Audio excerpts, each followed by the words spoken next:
My name is Herbert Roth. I was born December the 9th in 1929 on a farm about along Roth Road, about a mile and a half west of Morton.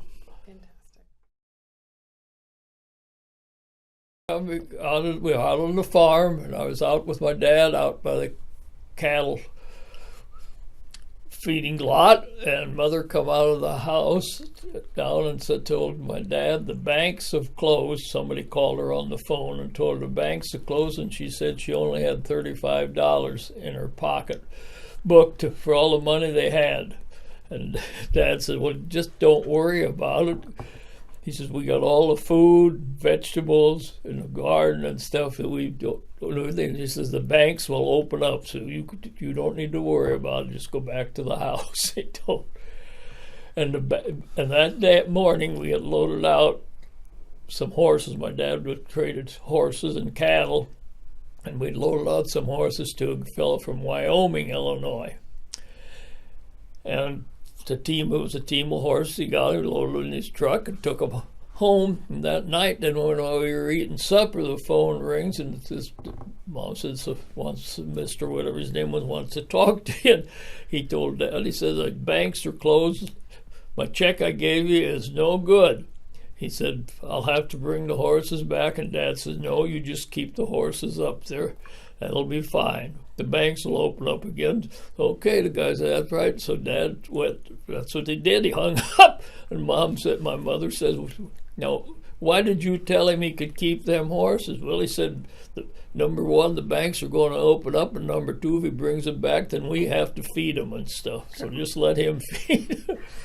So that was, I remember that banks then opened up the next day or two, I remember. And the local bank stayed relatively solvent because some failed. Yeah, it shut, but it was a Morton Bank. Yeah. But it was, I think the next day or two it opened up. Yes, Morton, it was all right. Yeah. Some of them in East Peoria, I know, had some major problems. Okay, you talked about your dad a little bit, and you talked to me once before about your dad. It was a really interesting story I'm going to get back to. But part of our interview is getting back to family roots. So you talked to me earlier about I think it was your grandfather came from Alsace-Lorraine? My great-great-grandmother. Your great-great-grandmother. And she's buried out in Roberts Cemetery. Her and a couple other members of her family and a 4-year-old son. My great-great-grandfather had died. Okay. And she had a couple of the other of her family were over here, older boys. They were over here in the United States already. And she just came over on a lift from Le Havre, France. And it took her a little over 30 days in the ship to get over here. So anyway, they came, and then they went to Butler County, Ohio, because one of the sons was there, and relatives were in Butler County, Ohio. And from Butler County, then they stayed there a few years. And then about 1850, they traveled down to the Ohio River and went to the Mississippi River and then up the Illinois River. And they came then and landed here at Creve Coeur. Why did they come here? Because there was other friends and stuff of the family here. Other people had settled here that they knew. And so that's why they came, and then they started farming up northeast and north of Morton. And I knew that my grandfather then, or great-grandfather, my great-grandfather then farmed around north of Pleasant Hill in that area. But my grandfather had purchased some land, the home farm out here on Roth Road. And he moved there, my grandfather, when my great-grandfather retired from farming.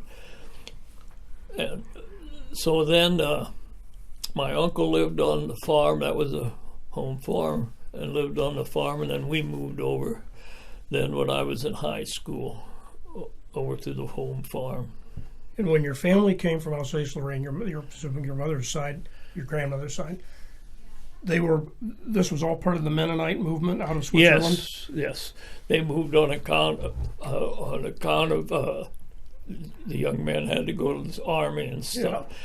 Now, they were in Saxe-Lorraine. Her husband was a farmer over there and had livestock and stuff, and a number of these Mennonite people and Amish Mennonites that were over there were farming the land for these generals and for Napoleon, for his people. Napoleon, I was going to ask you. Yes, it was Napoleon's generals and stuff that had that ground in the family there. And then, but these Mennonites farmed it, and they liked to have them farm it because they were good farmers. They also employed the girls and so on as cooks for them because they knew that they wouldn't assassinate them or try to poison them and stuff. Yeah, you tell that was good. One of the stories I was going to ask you. These generals were smart enough because nobody liked them. But do you think originally they probably were part of that movement out of Switzerland down into Alsace-Lorraine? I think that's where they originally probably came from, Switzerland down into, they call it Alsace-Lorraine. Fleeing persecution. It was right on, that's right, and it was right on the border of Germany, and I guess they'd battled, France and Germany battled back and forth for that territory. And they just wanted to get out of there, and they figured America, the ones that came over here, the rest of them told them they should come to America, when they could. So that's what they did. There was a big movement. Yes, a big movement out into the New World and across the United States and here. Was there some notion of, if somebody came ahead and said these are the good places to go, or how do you suppose they claimed it right here where we were living right around here. It was typical of the landscape and the type of farms that they had over there. There was some little woods, and they had some good ground, and that's what they liked, yes. Okay. And you were born on the farm, yes? I was born on the farm. Not in a hospital? Nope. No. He was born on the farm, yes. But my grandfather, then as they went past the ground on down, and my great-grandfather, I'm not sure, I think he had 7 children or so. He gave them each some ground to start farming. If they didn't live here, he'd purchase ground wherever they were at. And then when my grandfather died, he had 5 children, and he gave each one 80 acres of ground. That was their inheritance, 5. And that's how we got started and farming. And the Roth family was the largest farming family in the Morton area? Well, I don't know. There's a lot of us farming, yes. Yes. I mean, there can't be more than 2 or 3 families that are sort of the old-time prominent, had most of the land. Yeah. Roth seems to be... My brother and I and my sons and grandsons have purchased back all of the original ground that my grandfather gave out to the rest of the family. We bought out the cousins and so on. It had it. So you go back 1, 2, 3, 4 generations? We're 7 generations. In Morton? My great-grandmother that's buried out here. Okay. That's number 1. My great-grandfather would be number 2. Yep. My grandfather number 3. Yep. My dad number 4. I'm number 5. My sons are number 6. My grandson is number 7. Yep. But add them in on next 7, absolutely. And they've all been here. We've all stayed here in the Morton area. Now, one of the interesting stories you told me is that must have been about the same time the banks closed. You said it was very hot, and your dad went and bought army cots, and you slept outside. That's right. Dad went over to Peoria.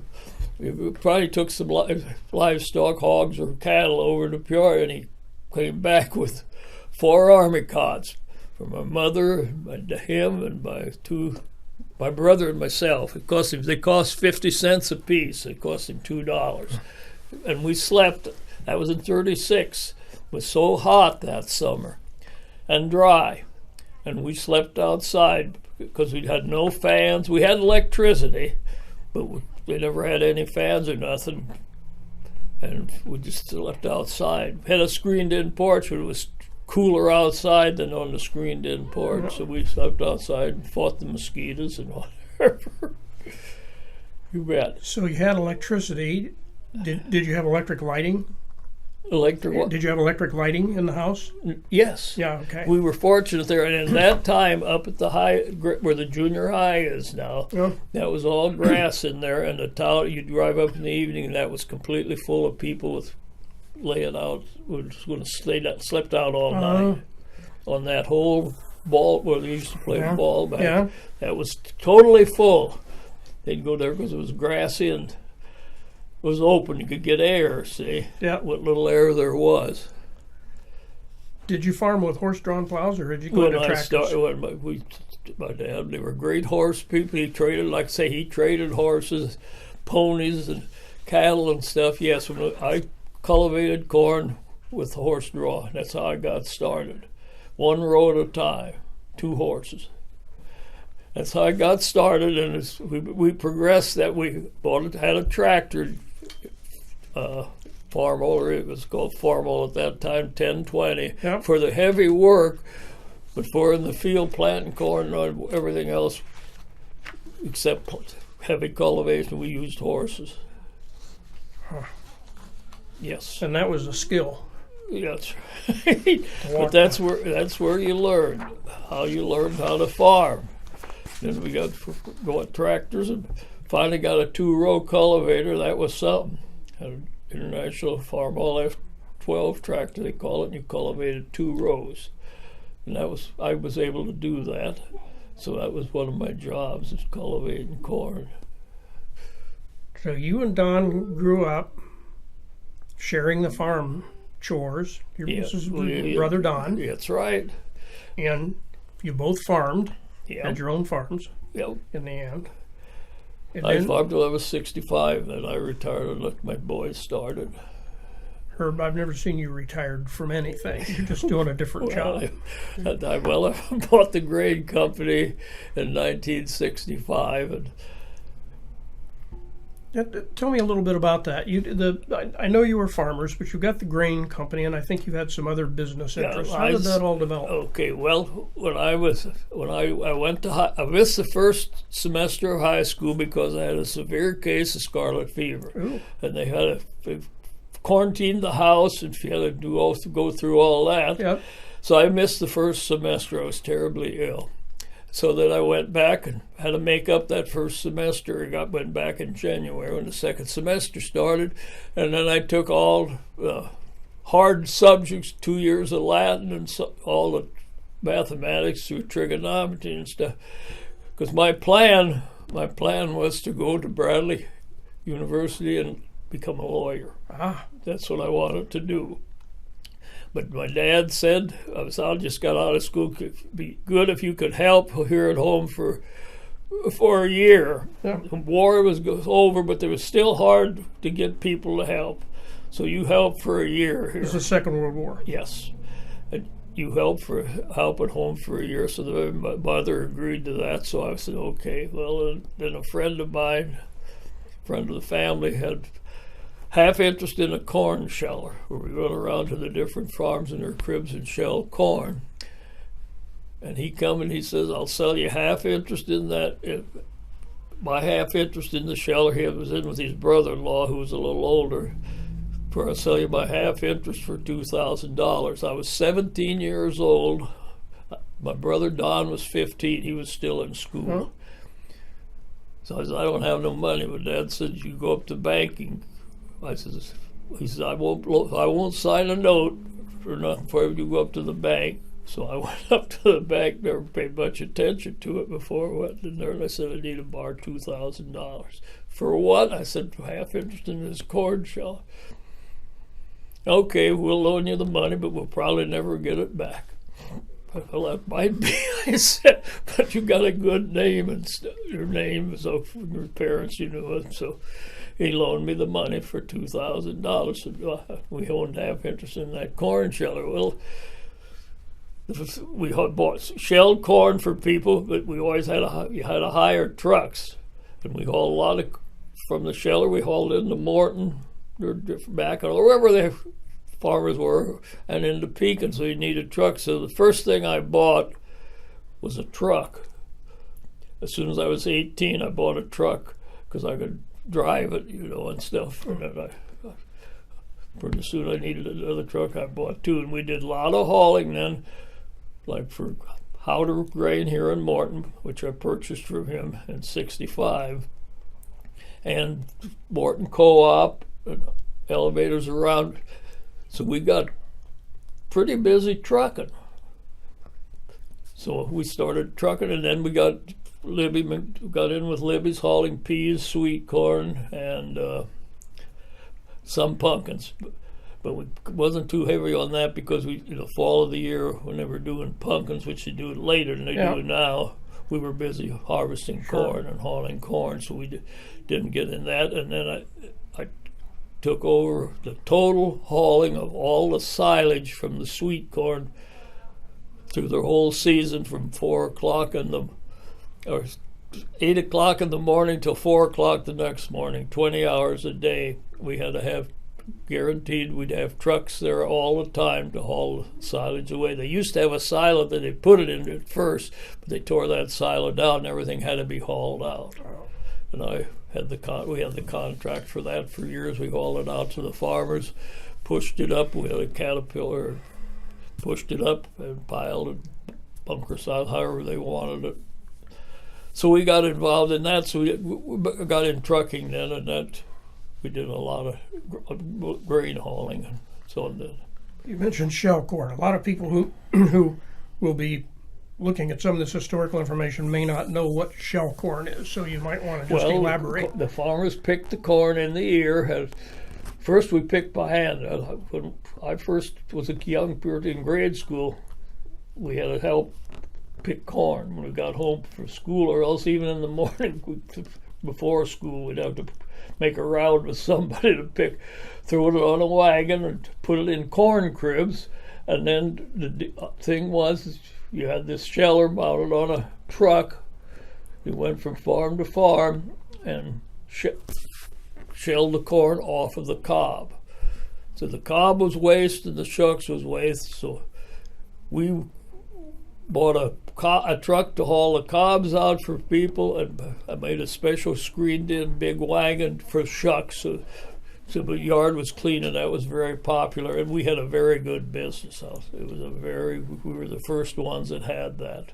We seen that's what the people wanted. So we were busy. We had a good shelling operation. But it came time then. My brother had to go to the service. I did not pass my physical, so I did not have to go. Wow. I was 4F. So I kept, when he went, then we were for high help with too much. I said, what I'm going to do, we'll sell the sheller, and we'll keep the trucks, because I said I could handle the trucks. Because you could hire young people at that time were willing to work, and you could hire these people for $1.25 an hour. Wow. That was a good rate, and Yes. I had people begged for the jobs because these young kids could drive, and they drive while they were in high school and then college. So I helped put a number of people through college. That way they'd come every summer and work for us. Yes, it was a lot of work, but I didn't have a car then. I didn't get a car until I was 21, but I got by. I had 2 trucks by that time, and I just could have to drive a truck or have a friend or borrow the car if I could get it. But when I was 21, I said, I'm going uptown. There had a used car up here in Bartleby's. I'm going to buy a used car. It rained one day. I told Mom I'm going uptown to buy a car. She said, "You're what?" "I'm going uptown to buy a car, Mother." "What kind of a car?" I said, "Well, I got a car. It's a couple of years old. I'll get that." And she says, "No, you're not doing that." I said, "No, Mother, I'm 21 now, you know." And I said, "I would like to have a car." She said, "Well, you need a car, but you don't buy a used one. You buy a new one." Because she said, "You had nothing but trouble with used stuff." She said, "You've worked hard, you buy a new car." So What'd you buy? Went up to bought a Pontiac car from Arch Bartleby's for $2,500.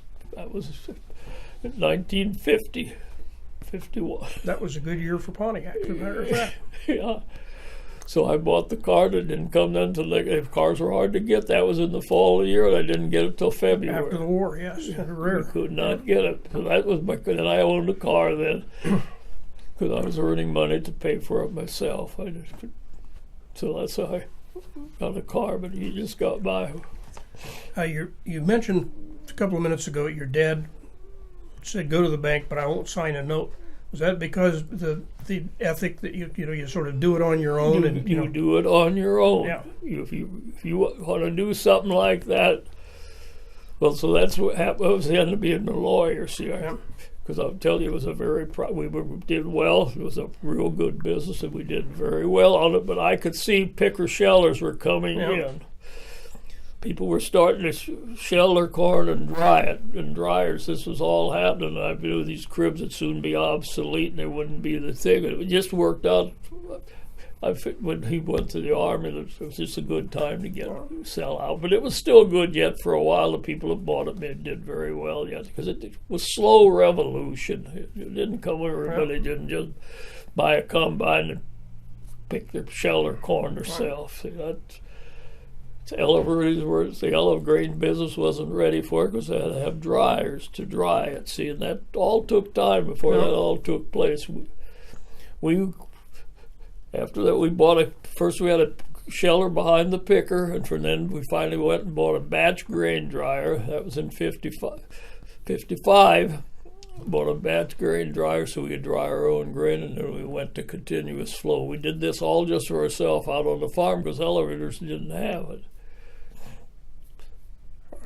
What did Morton, the town of Morton, look like in those days, back in the late 30s when I went to high school, there was about 200 people in high school. We knew everybody, knew everybody about in town. We lived out in the country. We went to a country school, which they closed down 2 years after I went to high school.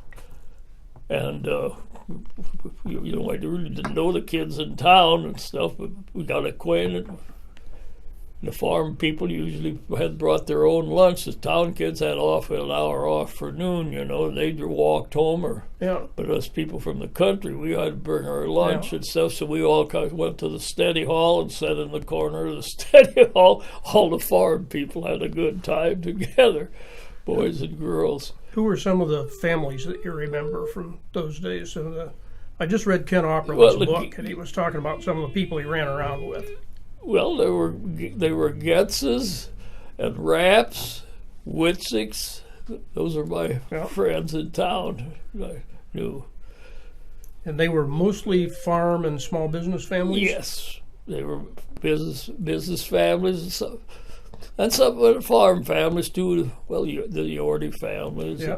And we were all friends, and it was a different life than And now, see, the reason they settled around Morton, the other reason the Roths settled around Morton or our family was because the ground was level. Yeah. But it had to be tiled out. Yes. When they figured out, when John Deere invented the plow, which you could turn, it was buffalo grass. Yes. This ground, nobody wanted it much, but when the plow came out, you could plow it, but then it was wet. You had to have tile, so that's why we had tile factories right here in Morton. Right. The Rapps were big in tile, and then they went into the pottery and stuff, but they had the soil around here, the clay and stuff underneath, and they could get that to use that to make tile with. We had good soil for that here, but that's what made Morton, was being able to tile out the ground. We need drainage, and that had it. Now Morton was in a swamp kind of in town here. It was always wet. It had major problems always with water. And I remember well, like when all this was the roads were gravel. The main street was concrete. The roads were gravel. Jefferson and all that. Yeah. Everything was gravel. The interurban ran right down the middle of that. That was what I was going to ask you about next. The interurban was still running. Yes. Did you go to Peoria very often? Yeah, you go for Peoria for a quarter. And you could get down, if you went down to Pleasant, got to Pleasant Hill, you could hop on it there, and you wouldn't have to come to Morton. What was the recreational activity in those days? The recreational activity was going to do necessarily recreation. The social life at that time for us was church. We went. That was a social thing to be able to do that. Other than that, you come to town on Friday night. They'd come. My mother and dad would come to town. Dad usually go down. They'd have a gang of Bartley Implement Company or had its benches and stuff out in front, and that's where the men gathered. The women went uptown and did the shopping at the grocery stores and stuff. So we went with Dad as boys. We went with Matt, and there were other kids there to play with a little in front, but there wasn't much recreational. No TVs or nothing. We had a radio. We could listen to the radio, but yeah, you did. You had some sports. Sports. You had some sports. Well, we had in grade school. We did have each school, country school. Most of them had a team, and we'd play each other Friday afternoons after school. We'd maybe get out of school at 2 o'clock. Usually school lasted until 3:30 or 4, so you started at 9 in the morning. But we'd let out a little early, and we all had ball teams, and we'd play each other at games, which you always look forward to Friday afternoon. But we had no buses or anything. Parents would have to take us the same way that when we went to high school. There was no buses, and parents had to take turns while the family would have other neighbors get together, and you'd take your kids to school and take them home from school. And that's the way it was. Then through high school, we had teams in high school. Because I'd had scarlet fever, I was a little behind weight-wise and size-wise, and so I wasn't able to do sports. But I became then, when I was a junior and senior, manager of the teams, and we had baseball, basketball, football, and track. And my job, one of the jobs as managers was finding transportation for all the games away from home. And you could figure what your team would take. You take your own uniform, you have to throw that in the trunk of the car, and you take it home, your clothes with you and everything, and you washed your own stuff. And all had to be done. I did ankle wraps and tape and stuff on for ankles and different things to give them support. But that was my job, and what I would do then. Coach would say how we lined up for. Most of it was looking once in a while. I said, we're short a couple cars. Give me the list of who you got. We'd give him the list. I'll take care of it. So he'd go to the phone, and he'd call up. He'd pick out some of the better players. He'd call up the parents and say, we're need 2 more cars for it. I wonder if you could furnish one of them. Well, I don't know. You got to do so and so. Well, he said, we're really up against it. He said, some of these kids aren't going to be able to play if we can't get them there. He said, your son is probably going to be one of them. We'll call you back. So about 5 minutes, you'd get the call back that they'd be willing to drive. Very strategic. But we had some people that were regular. I could depend on it. They did every time. You didn't. They just were there, but there was always that. We always had to hunt up a few. There was sometimes a few. Speaking of organizing things, one of the questions I wanted to get to was about the Mennonite relief sale. Since I've lived here, I guess I've had the notion that you and Don were the Mennonite relief sale. How did that get started in it, and how did your role grow? My uncle was John Roth, my dad's brother, lived in town on Chicago Street. And he had heard about a sale like that in Pennsylvania through the church leaders or something. And he came out to the farm, tell us about it. Well, we didn't pay much attention to it, you know. Well, that was nice. We'd tell him that sounded like a good deal. But we need to have one here, you know. You've got to help organize that. We really weren't interested in it at all, you know. But he kept coming out and finally, Don, let's just help him and see what'll happen once. So we had it over. We did that. We organized, got it up. Clarence Shorty helped us. Morris Staley were some of the ones behind it. We went. Kenny Kohler was an auctioneer from Goodfield. We got him involved, and Joe Atherton at Coggerville. Those people involved in it. He thought it would be a good idea. So we were go over to Coggerville sale barn because Kenny Kohler was over there, and Joe Atherton and stuff. So we had an Angus sale barn over there, right? Before Coggerville, before you went down the hill there to the Mackinac River. So, yep. Right. So it wasn't it was a sale barn. It wasn't the cleanest facility in the world, but that's where they started. They had a lunch stand there. And we made about $5,000 on the first sale. I couldn't believe we got that much money, you know. And that's the way we got started. We used that right at that barn. It got so big. Well, it rained. I guess we had one day we had the sale. Don and I were driving over to the sale, and it's raining. I said, there's not going to be no place to park. What are we going to do? So we didn't. At that time, we didn't have cell phones or nothing. Well, we'll go over there to get a phone. Had a phone at the barn. We'll go see. We're going to call up Morton Boy Scouts. Wilford Wireman, I think, was in charge of the Scouts at that time. His wife worked at the bank, and so we called him up. We could rent that. We'll have to rent the bus from him. So we rented that bus from him, and we let the people park in Goodfield, but they hauled them out by the bus. And we said, well, we can't continue to do this, Don. I said, this is starting to get too big. So we got to hunt someplace else. So we went over to Exposition Gardens then. And, yeah, they were glad to rent us the thing. But we got so big, then we started out growing that. And we wanted to offered at that time, the sale board had expanded then.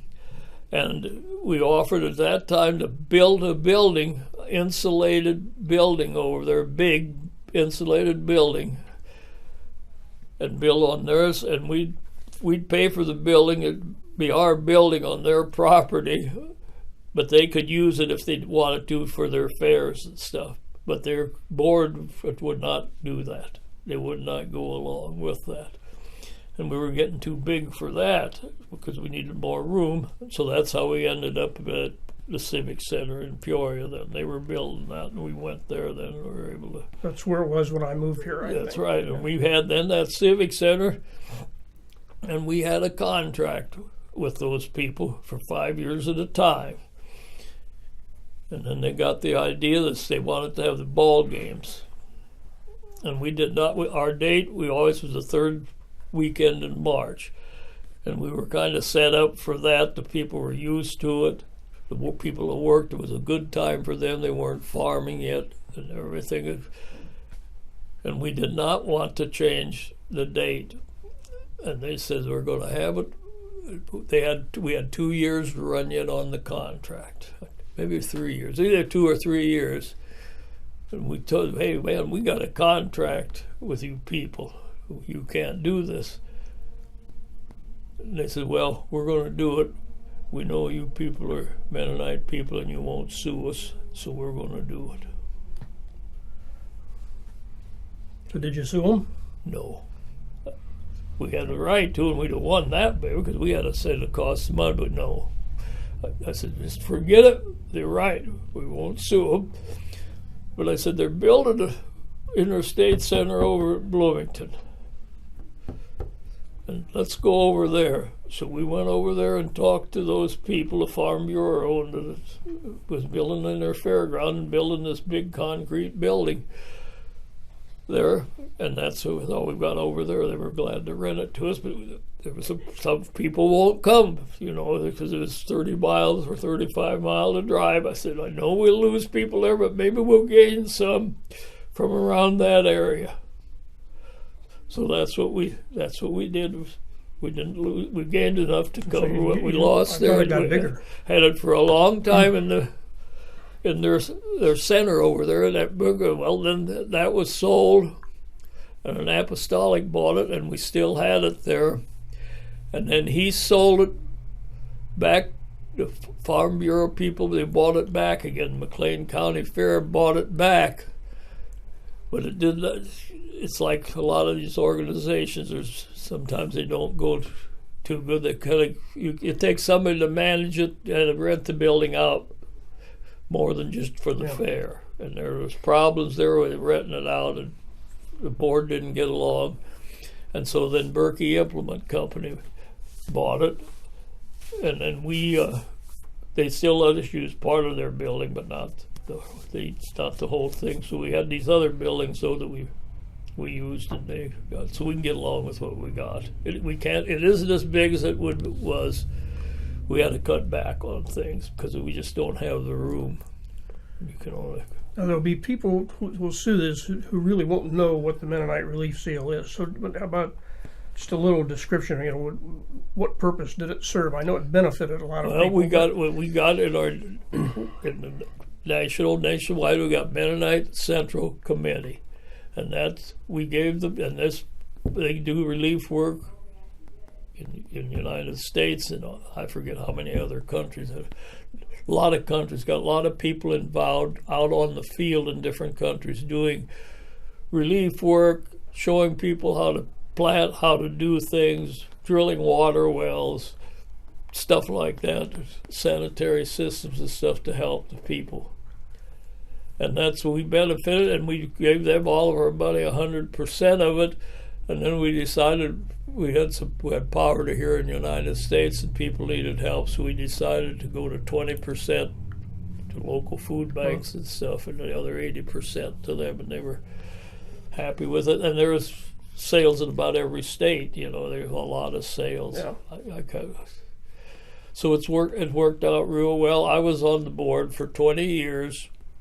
And then we had national meetings with Canada and the United States once a year. And while I was on the board, my wife and I would travel to have these meetings once a year of all the sales board people. We met a lot of people and got to travel in the United States and Canada. But we all, it was all donation. We did everything at our own expense, and that's the way most of the sales are. Well, then from our scale, there was one in Pennsylvania and one here. So I went out after that started, when I got started, and I went out to Pennsylvania to a couple sales out there. And then we met a lot of people from the United States. Most of them were leaders in the churches and stuff. And it's a big thing with all these sales they have, but that's how it started. Illinois was the second one. And as I remember, they included craft items. Yes. There was a big food service. That's right. I think handcrafted furniture.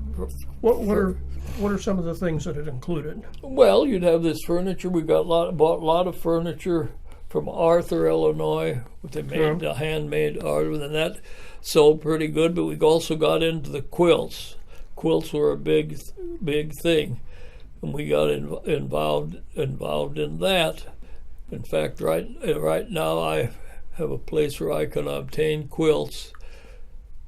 My wife and I, we did it for 12 years before she passed away. But we found this place out in Indiana where you obtain these quilts, and we bring them back here, and we donated them to the sale. I've been doing that. I got 10 of them. Well, I got 8 of them for myself for this year to donate to the sale next April. I have to buy them the year before. I go at a place where they're Amish women quilt them. They're all hand stitched, handmade. It's no machine quilting, and they do very well. And a lot of homemade foods, as I remember. Yeah, homemade foods, yes. Canned goods and That's right. Homemade meat products, and then we have their pancake breakfast, and then fish and barbecued chicken on a Friday night, and we get a lot of people come to that just to eat the food and buy other food that's there, and they'll say for the sale and stuff. So we've been having good crowds and very good luck over at Bloomington. You think that in the list of things that are sort of Morton accomplishments, that would rank as one of the, you think about that, the Pumpkin Festival? Yeah. Well, those are the things that are sort of distinguish Morton? Well, we got Midwest Food Bank here now, yes. And that's a big thing and a good thing. Yes. What else would you say Morton's done? What stands out in your mind about either individuals that you knew in your lifetime or activities? Morton right now has got a good school. I think a good school system. It's great for my grandchildren and great-grandchildren. That's one thing I would say. Morton has a tremendous school system. And that's something you need. Plus, we had industry. We got Mike Morton buildings. We've had a nationwide thing with Henry Getz ran, and he's local. And that was a local Getz start. family. Yeah. And things like that have done a lot for the thing. Plus, the people that have led the village, we've done well too. Did a lot of good things. We've got our own gas company, and that's something major that most cities don't have.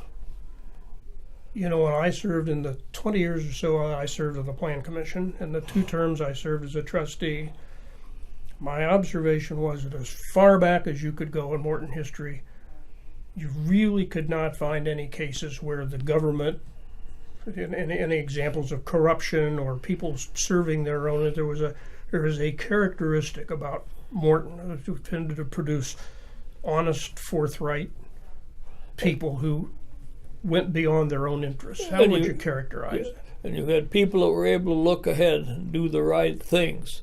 Just like just take your sewage system, plants you got. Most towns weren't that progressive as Morton was.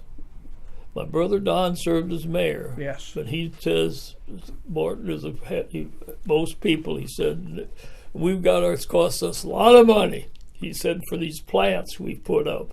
But, he said, the other ones haven't, but they're going to have to. Yes. And when they have to, he said, they won't have the money unless they have big bond issues. But Morton, he said, we need to give the Mortons, everybody, credit for that. That's something that they did, they've kept ahead of. They did what the laws required. And my son-in-law, now, he's got a business over at Canton, a construction business. And his main thing, what they're doing right now, he goes around to all these towns that need their septic stuff's not up to date, their sewer systems, and that's what he's done. They do build these sewer plants. That's what he's. How do you think you account for that? You know, I'm thinking back 100 years in Morton or more. Really exemplary participation by the community, and a few people stood out and stood up for the. What explains that? Why Morton and not other places? Well, Morton were the people we talked about that started Morton were hardworking people. Number one, they had a good work ethic. You don't find that. I don't run any business or nothing, but you don't find the work ethic in these other, like I'll say a Caterpillar or any people. I've got a grandson. Went through Bradley. Went to work for a company up north of Grumman, well-known defense company up near Chicago. They came down after he worked there a year or two. They knew he had a brother, Mark, my other grandson, going to University of Illinois. They came down. But Nate, the one that's up there, told him, you know, he won't. He's farm. Don't make no difference. We're going down to see him. So he's down at the university, and these 2 guys make an appointment with him, come down just to see him. And we want you to come and work for us. He said, I'm going to be a farmer. I'm taking ag. we'll teach you. I don't know nothing about electrical, so what he's doing, I don't know anything. We'll train you. He says, why would you want to fool around and train me for something I don't want to do?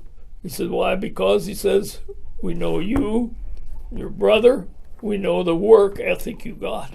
And we want people with that work ethic. We'll train you, it won't cost you nothing. And he said, no, I'm going to be a farmer. So they headed back home to Chicago. They didn't hire him, but that's what they said. They said, your brother's got the work ethic we want, and that's the people we want our company. And my grandson up there, he was the interim manager. He had over 200 people working for him, but he's got usually 25 under him. He don't care to have 200 because it's too much. He says it's 7 days, 24 hours a day, and he'd like to have a life with his family. He said, so 25 suits him better. But they're after him again now. Last time he was here, they're after him again to take care of 200 people up there. But I don't think it's going to happen. This is and Morton had that. And they had the people that would look ahead. You got two things. You got to work, but you got to look ahead and see what's going to happen down the road. Do you think that was, to a large extent, farm values that explains that, the kind of hard working? Yes, they were at that time. But see, farming wasn't easy. It's still work, but it isn't like it was when I was a young man. I'm 88, going to be 89, so I know a little bit about work. In fact, that's why I did not get taken to the Army while I was 4F. Because we had hay, we had cattle working all the time, so I'd go up there and got my physical. The guy, first they give you a test. Yeah. I take the test, I'm ready to walk it out the door. He says, hey, you been up here before? No. Well, who gave you the answers for these tests? I says, I don't know why. Well, he said, you got 99 on the test. And he said, you don't get that. I said, look, I took Latin. A lot of that stuff is Latin. I took Latin in high school, 2 years. For all the math things. I said, I know nothing about this test, know anything about it, nothing else. So I never saw it. Well, you're going to be a second lieutenant. I said, well, I don't think so. Yes, you are. I'm going to send you an officer's training. I said, I know I'm not going to do that. He said, well, we'll see about that. And I said, I'll see. I'm not going to. I thought we'll decide that later. But anyway, so then I went to take my physical. They got 5 guys. They line you up in a row. Checks everybody over. You stay here. He says, I'll sit down on the desk here. And he starts looking at my hands. What do you do? Well, I'm a farmer, run corn show. Why? You play athletics? Nope. And he said, I said, no, I don't play athletics. Well, we got to play a little bit. Maybe our church had a church league, a little ball, and 4-H. We were in 4-H. I did that. But I said, no, it's nothing. We're no leagues or major stuff. He said, well, you did a lot of hard work while you were too young and lifting and stuff. I said, how do you know that? Well, I can tell by your joints. That's how I know it. Put your clothes on. He never said nothing about it, but he didn't pass me, Put my clothes on and come home and figured I'd pass it because I know it's guys from town were with me. Mm-hmm. That went to school with, like I say, like Fritz Rapp was up there with me and Bob Sheebers. Guys that were on the ball teams and stuff, we all knew each other. But anyway, I come home and was cutting notes. We were cutting notes. By that time, I had bought a combine, and my dad had a combine. We needed 2 combines, so he said, "You ought to buy a combine." Okay, my dad, we'll buy a combine. And so I'm cutting notes, and I go down and get the mail. Up in the field, our house was on the west side or east side of the road there. Then walked down and got the mail one note. My mother, opened it up. It was from the draft board. I figured they 1A, and I opened that sucker up, and it said unfit for military service, 4F. Well, that was their loss. I went up and gave the thing to my mother, and Dad was there. She reads her over. I don't believe it. There's something terribly wrong with you. What do you mean? You're healthy, and here they give you a 4F. There's something got to be wrong inside. I make an appointment for a doctor this afternoon, and you are going up to the doctor. I said, there's nothing wrong with me, Mother. Yes, there is. I make an appointment. I said, honey, Mother, we're cutting oats. I got 2 days of oats cutting. I don't care. You're going to stop and go. I said, no, you're not listening, Mom. So I said, I'd like to make a deal with you. I don't want to hear no more about it. I'll go as soon as we're done cutting oats. You make an appointment. She said, I'll make an appointment in 2 days. So she calls up the doctor and makes an appointment with him, see? So I go up to the doctor. He said, what can I do for you? I said, well, I went up to Chicago. They gave me a 4F. And Mother says there's something wrong with me, and she wants you to examine me. So he examined, give me whatever they do, test your stuff. And he said, well, I can't find anything wrong with you. I said, would you please call up my mother and tell her? I said, he says, I'll call her right now. So he just calls her up. Says there's nothing wrong that I can find with her. You can send him someplace else if you want. He says, I don't think there's anything wrong. I told him about my joints. He says, I think it's because of his joints. He said, there's nothing. That's what they gave him. He said, just let it be. So I made a copy. I had the corn sheller. I had made a copy of the thing. I put her in a bank box uptown. Original. I made copies. Had them make copies for me. And I clipped them out. I just keep one in my pocket all the time. I'd get out to the farm. They say, how come you aren't in the Army? My son's in the Army, and you're in good health, and you're his age. And they took him and give you an exemption. I said, I'm 4F. I'd take this card out and just rip her out like that. Well, what did that cost you? I said, a lot of hard work. I put her back. I can't believe it, they'd say. Well, I couldn't. I didn't either myself, but that's the way it was, and that's how I was able to be in business when a lot of the kids were gone. The parents had it gone. We could keep on farming and stuff. What, after all these years, Herb, kind of stands out as you kind of sum up? What do you look back on Morton over 89 years? And what stands out to you, or significant, or what? Well, there's a lot of good people, and there's a lot of hard. In my businesses, I've met a lot of people, a lot of hard-working people. They're thinkers. They're intelligent. They think ahead. And I found out that honesty. We were raised to be honest and be honest with people, and treat people right. Morton, I think most people try to treat you right. You'll find a few maybe, but they're very few. They're good people to do business with and good people to be around. Most of them. I met a lot of them. What do you think has been the most significant change in Morton over the years? Well, I think the whole town, they've zoned the people. They were thinking when they zoned the town, when they built it, the planning that was done in the town, it wasn't half here, half. Somebody thought and planned this thing out. We had good leadership. And boys knew what they were doing back then. They knew how to lay out a town and how to run a town. It's just a good town to be in. Good community. It's a good community. There's probably other communities too, but Morton is, I'd say, one of the top ones. That's my opinion of it. It's a place where. Well, that's my opinion too. A place where I was born and raised, but I've been in other towns. I've owned other property out of state.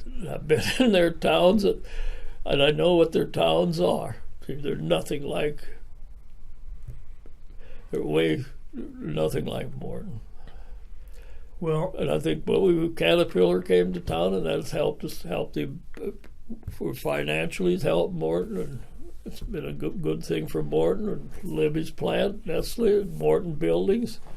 These are major companies, and they've helped Morton a lot, and brought a lot of good people into town. That helped it grow, and the transportation that we have with the interstates. Very few towns that you're going to find are going to have, with our town size, the interchanges that we have. Yes. And I happen to be instrumental in several of them. The city, not just the city, but the state, was going to put in 155. We were going to have one interchange, and it was going to be south of Bob Grimm's building. That was where the interchange was going to be to get from one side to the other side. And that would be the one interchange where you'd get off and on. There'd be roads running into that from all four directions into that point. And Mrs. Alt, her dad was a Chevrolet dealer, Roker. Bill Roker was her dad. The Chevrolet garage at the corner of 150 and Morton Avenue. There's ever been auto bodies there now. Her husband was Dayton Alt, and he built Pine Lakes Golf Course. That was her husband. And she came in the office one day and sat down. She said, "We got a problem." I said, "I know it with these." I said, by that time I was involved with the Orders in the dryer, ran it for him, my dryer on South 4th. We haul a lot of grain down Broadway Road. I said, "We got to get across that road. We're going to have to drive down to Grimm's and then go back up to Broadway." I said, "We really needed it." She said, "Yes, they're going to ruin these farms. They're going to ruin their fields. They're going to have roads running through your fields." She said, "We don't want that. Would you go with me to the meetings? My husband's so busy with the golf course, he don't have time." "Yeah, I'll go with you." So we went to a lot of the meetings they had during the day on this road, different places, and we were not getting any place at all. They would not listen to us, the state people. They got their attorneys, and they intimidate you, and you're nothing. She said, that went on for about a year while they were planning and stuff. They weren't going to change. So she said, "There's one hope." I said, "What's that?" That we go to see Tim Swain. He shut down the road before you get to Lincoln. He was between here for about 10 years or so because they were crossing his land, and he fought him. He was an attorney. So I went over. She said, "Would you go with me over to Mr. Swain?" She didn't know him, and I didn't either. "Yeah, okay." But she might be able to help us. She said that was her idea. So I went over to her, told him what the deal was, what we wanted. Well, he said, "I'll tell you what, I hate those people, the state. They cause me nothing but trouble." He says, "I'll shut that road down. They won't do nothing for 15 years. I can do that." I said, "Well, what's that going to cost us?" That's what he said exactly. Zero. "I'll do it for you for nothing." He says, "You have a meeting with Caterpillar again. You get the people together, your farmers, just the farm people. We met at the top of the firehouse, all farm people. One Caterpillar man was there, and about 4 states attorneys were there. From the state, they got their attorneys. And they laid out what they were going to do to the people. We were not changing it. This is the way it's going to be." And I got up and I said, "Well, I guess we're at an impasse." I said, "It don't sound like we can do much of anything." I said, "But I just want to inform you that we've hired Timothy Swain. Maybe you don't know him, maybe you do. Timothy Swain to represent us farmers." And the Caterpillar man from Caterpillar jumped up immediately and says, "Can we meet again in 2 weeks?" Well, I said, "If you think," he said, "I'd like to have you meet in 2 weeks with me. I'd like to just take care. I'd like to wait 2 weeks." He said, "Think this thing over." So the farm, so you guys come. Yeah, we could all come. About 20-some farm people. They want to be able to get across the roads. Queenswood Road shut. Yeah. Broadway Road closed. They want to drive. They got farms on both sides of the road. Some of them doing this. We want them roads open. So we came back in 2 weeks. Up the firehouse. Four attorneys were there behind the table. And they says, "Tell us exactly what you want. You win. We've changed our mind. We'll give you exactly what you want." I said, "Well, we want an interchange abroad." He said, "This is going to be expensive and cost us a lot of money." They started in on that. I said, "It might be." I said, "But it's costing us a lot of money if you don't have it either." Got a little problem here. He said, "Though, how we're going to make the interchange at Queenswood with that Field Shopping Center." I said, "Well, I've thought about that a little bit." I said, "I've kind of worked. I know it's not ideal the way it is. I'd like to have but you can't change that. Have room to get in and out, off and on."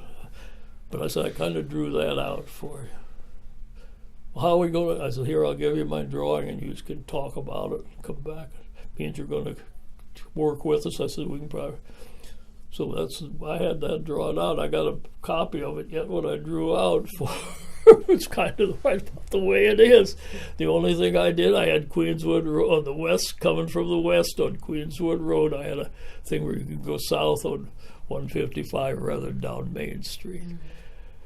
They said, "We can't do that. We're spending too much money there anyway." They started saying, I said, "Well, we can live with this. It's not ideal, but we can live with it." Well, that's a great story to kind of wind Then us the up. transportation helped Morton immensely. Yes. A lot of people, business people, the guys that used to run the elevator, the Cargill elevator, or ADM, for ADM now in Peoria. How in the world did you get all those interchanges around Morton with no bigger town than what you are? "Oh," I said, "they wanted us to be able to get over to you to find you. That's how." No, I said, "We worked on it. It wasn't the state's idea. It was our idea." But that's, you look ahead. So for us, it was ideal for us to go down Broadway Road. Well, it's been very beneficial for everybody. It's kind of looking and planning ahead. And Morton's a spot that, Well, it made a difference, and an important one. well, that's the transportation for Morton. It's made a big difference for the town. I'd be curious to know what you think, what you'd like to see in the next 20, 50 years. What do you see for the future of Morton from your perspective? Well, number one, you gotta industries. You gotta have. You can't just have farmland. Now, we were involved in some property north of here in Bureau County.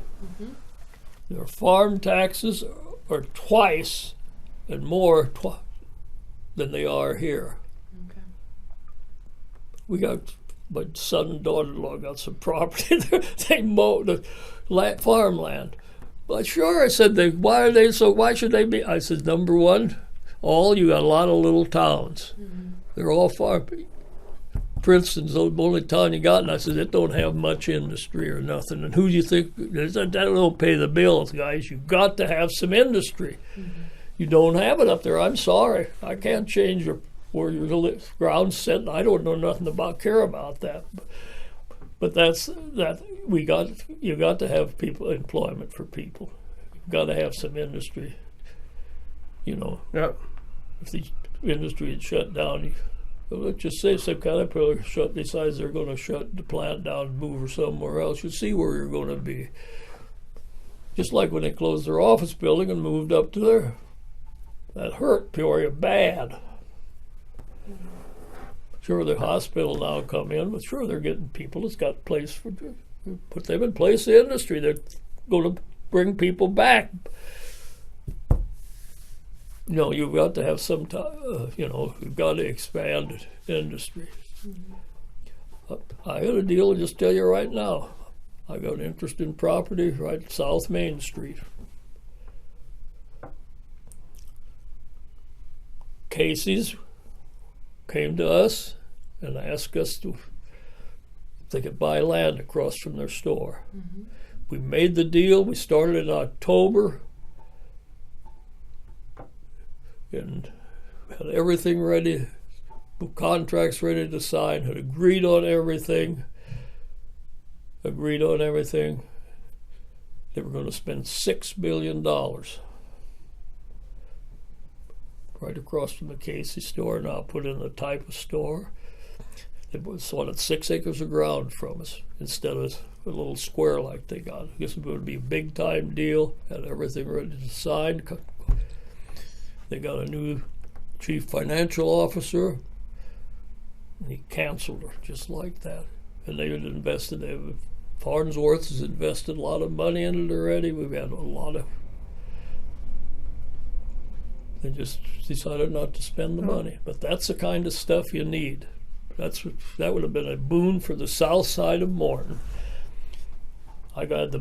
First thing I did was got the mayor and Loudermilk, Craig Loudermilk. I said, you come here, you're going to meet with these people. Because I want to do, it's got to be good for Morton, it's got to be good for Casey's, and it's got to be good for us. Oh. 3 things that we agreed to. They were good people to work with. But somebody, their CEO and their main headquarters, canceled. The letter I got didn't explain the council. Sent a letter to our attorney. So we had an attorney too. We had some attorney fees involved in it too, and working out these contracts and agreeing. But there's a lot of things more than you think has to be done groundwork ahead of time before you make a deal. It just don't fall into place. We did our thing good. I said, he wrote back, we decided to discontinue. I said, I don't like that letter. What don't you like about it? I said, there's no explanation of why. That's what I don't like. So I called somebody that was in the company. I said, I need an explanation. He back to me, he said, well, I want to know if I did anything wrong, if the city did anything wrong, or we offended them in any way. Jeff Kaufman, they went over backwards, the city, trying to get this. They worked with, did what they could. We did everything we could. They said, it's got nothing to do with you people. You were the prince of people to work with. We liked you. You were fair at everything. But they said, we have no control over the board of directors. They decided as CEO that we're not going to spend the money. Okay. And you spent places, we spent plenty. I said, yeah, you spent plenty already, Farnsworth. I said, you've spent enough already, but you shouldn't have gone that deep into it if you weren't going to spend the money. You knew at the beginning what it was going to cost. Is there anything we've missed, Herb, that we should have talked about and didn't? That you can think of that you... I don't know. I've had a lot of experiences. I've dealt with a lot of people. I've met a lot of people. The Lord has been good to us. Well, the Roths have been good for Morton. Well, we've tried to be helpful too. But there's a lot of other good people too. You got to have people, like I said, with foresight to be able to look ahead and think ahead. And do not spend money foolishly on stuff. You know, Morton's looked ahead. They've kept up with what the state requires. Look at Peoria now, where they're at with the EPA. They'll never get out of that one. It ain't going to be hundreds of thousands. It's going to be millions. I mean, big time till they get done with them. They just got a lot of things. They neglected part of it. You can't neglect anything. That's the thing. You got to be well-rounded and involved in different things. Hard work. It involves hard work. And being involved with the right people. There's a lot of smart people. Smarter than we are. But you go to them for advice, see. They can advise you what's good. No, it's been a good life around Morton. I wouldn't move away from it. You couldn't afford to get me away from it. I don't think we could. No, we're not leaving. Well, that's good to know because we want you here. And I thank you very much for coming in and spending some time with us. And And that's okay. I'm glad to do it. Fantastic. Thank you. Yeah, Thank you. very thank you, good. sir. Okay. Well, I told you, I think, that when we took the trip in 2014 to Switzerland, I stood there with Jeff Grimm and Mike Witzig in Brugge, Switzerland, right outside the church where Samuel Fraley used to Yeah, preach. You know who he was, the apostolic. And there are the names, all these Morton people up on, they're carved in stone, and they're on signs over here and posters, on the Roth and Honegger and Grimm, and they're all, you can trace this back. And we were just everybody was just struck by the fact that, we've got this link that goes right That's right. back here. And I said, we don't want to lose this. That's Morton. where That's they came. important. Well, that's where they came from. Because two things happened. You had all the people that came here, the Anglo-Scots-Irish, after the Revolutionary War and settled. And then you had the next wave that came in, that were all the farm families, and basically They were basically farm people. made the town into what it is now. And they did the farming for these Napoleon and these generals and stuff. See, And I had not known that. I didn't realize that.